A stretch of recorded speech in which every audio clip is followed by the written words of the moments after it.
All praises to Yahweh, Ba'ashem Yahushai, Ba'ashem Rakak double honors to the apostles and the elders of Great Millstone, and Shalom to the elect of the nation of Israel. This is going to be a video on this YouTube channel that I watch on occasion, man, because it makes my mind think about the things that we can have in the kingdom of heaven, man, and not having them in this world, right? But at the same time, through watching things like this, you get to see the difference in wealth between how Esau lives, right, and how these heathens live compared to how we live, right? And just look at some of these here. $48 million house, right? $34 million house, $250 million house, right? 60 million, 40, 45, 47, 38, right? 100 million invisible houses, right? 68 million, 38 million, 29, 28, 20, right? Just unbelievable wealth that these people have, man. $110 million yachts, right? That's just a boat. So if a person owns a yacht, right, that costs that much, what do you think their house is worth? And how many houses do you think they own? Because what a lot of Israelites do in this world, right, is even when they get money, they then end up spending a big bulk of it to try and flex on another Israelite. And there's a big difference between, right, between buying a yacht that costs this much versus making that yacht so that somebody else can buy it off you, man.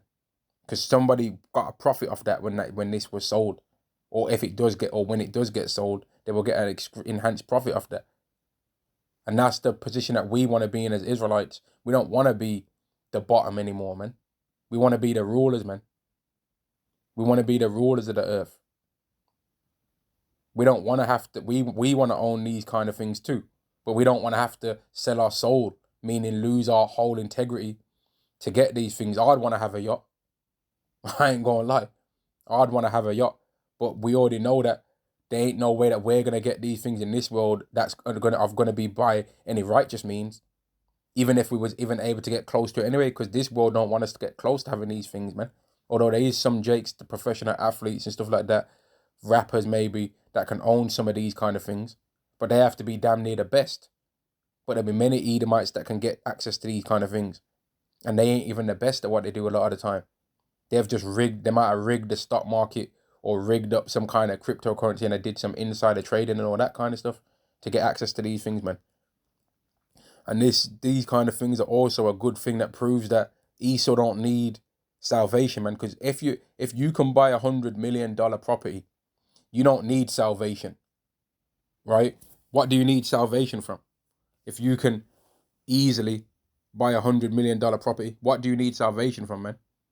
You're part of the ruling class if you can buy these things. If you can buy a $46 million yacht, what do you need salvation from? Or what are you going to perceive that you need salvation from? So if there is any Israelites out there, or if they are any Israelites out there that can afford these things, you think they really think they need salvation? Of course they don't.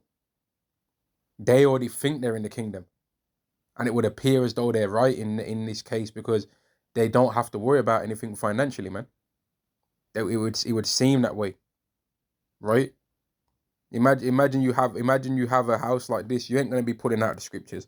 If you have a $250 million penthouse, you ain't going to be thinking about the scriptures because every single woman that's attractive in your area, in your vicinity, just based off the amount of wealth you have, they're going to be intrigued by you.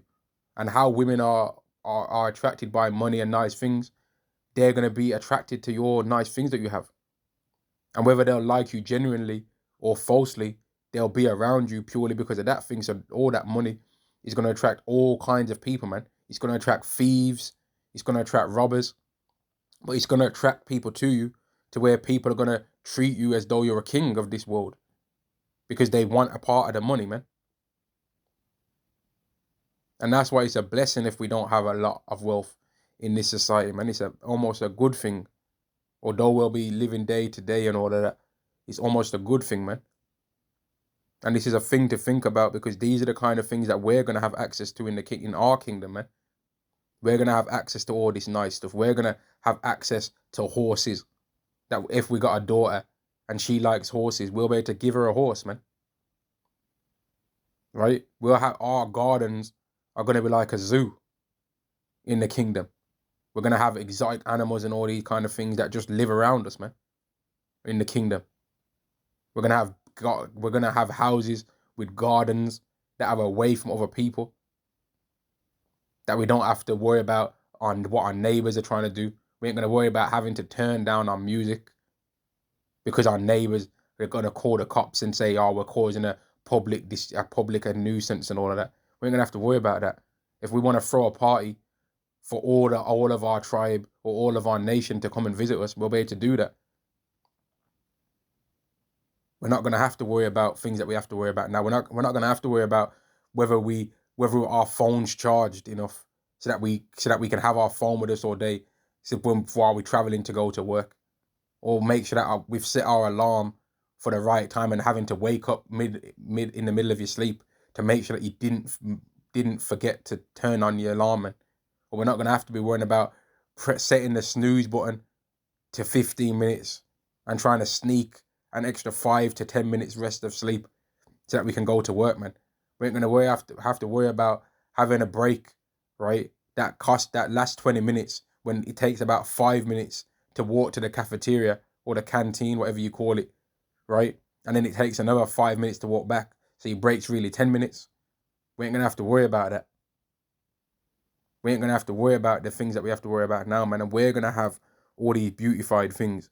We're going to have the beautified mansions and the palaces in our kingdom. Because as it stands right now, the reason why these people have got these things, man, the reason why they've got a lot of these things is because we don't have nothing like this. So they've got extra. Because every single nation, right, steals our portion so that we don't have a land that we can call our own land. That's our headquarters for our nation. And then we can travel out and do other things from other places, right? And because we don't have, on average, homeowners in our society, in our community, right? Because we don't have families really in our communities, right? We have a man and a woman, and then there'll be some kids that come from random different people a lot of the time, right? Because we don't have proper communities. We don't have access to having things like this because we don't own no companies that get passed down from generation to generation to where wealth can be built up over time. We don't have access to these things. But we're going to have it in the kingdom, though. We're going to own things in the kingdom, man. And just like how people right now try and cancel us if we talk out of line, right?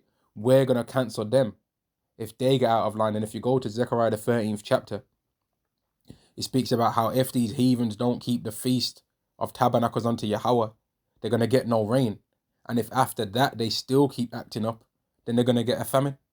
So they're going to be getting cancelled by us in the kingdom, just like how they try and cancel us and how they have power over us now, so that we can't really get out of line too much regarding with them because we don't own nothing. We don't own nothing in this world, man. Some Jakes might own a company here and there, but the bulk of who they get their raw materials for their company will be still from a heathen. So they might own a restaurant, but they have to buy the ingredients for their restaurant from a heathen anyway. So then the heathen still gets a cut of Israelites' profits. And I mean profits in terms of financial, not in terms of the profits of Yahweh Ba'Shem Yahweh Shai. I mean profit as in Profit, right? They get access to our profits, man. Which is what it speaks about in the parable of Lazarus and the rich man, right? In the parable of Lazarus and the rich man, it goes into how the dogs came and ate the sores of Lazarus, man, which is the other nations eating a little bit of wealth that we could have had, because Esau stole the majority of our financial competency from us, right, in slavery. And then all these other nations have took advantage from our enslaved statement. They've took advantage of that. But that's all good because when it goes down, man, all of the wealth that they've built up is going to get passed back to us anyway. So we're going to get all of our profits that we used to have before that we got stolen. We're going to get that and some. We're going to get it all back and we're going to get our land and we're going to get Esau's land too, because Esau is going to get done away with. The book of Obadiah speaks on that. And we're going to get Esau's land as well as our own. Right? But I'm going to end this video there, man. I just thought this was something to talk about because A lot of people try and say that the heathens are going to repent, but when you see how much wealth they have and the things that they have access to that we never even thought about before, man, right? Like I was hearing some guy talking about this the other day, about how some of these heathens, right, but he wasn't saying it like this, but how some of these heathens can like find a city in the world that they like and just buy a house there, right? They'll buy a house for the city that they like so that they don't have to stop at a hotel. But these are some of the things that we're going to be doing. We're going to own a country. I mean, we're going to own a house on a different planet that we like going to, right? The world is not going to be able to understand the kind of things that Yahweh set for us to be able to do, man. All the beautified things. But when your mind thinks about things like this, man, that's what makes not taking that charagma easier. That's what makes you believe in that prophecy. And makes you believe that, yeah, they are going to try and do this because they're trying to keep access to all these wealth and stuff that they have. But the reason why we're not going to take it, if we're of the elect, is because we know that we've got beautiful things even more than what they have right now, the things that they have now. We've got even better coming towards us, man. I'm going to end the lesson there. Shalom to the elect to the nation of Israel. Shalom.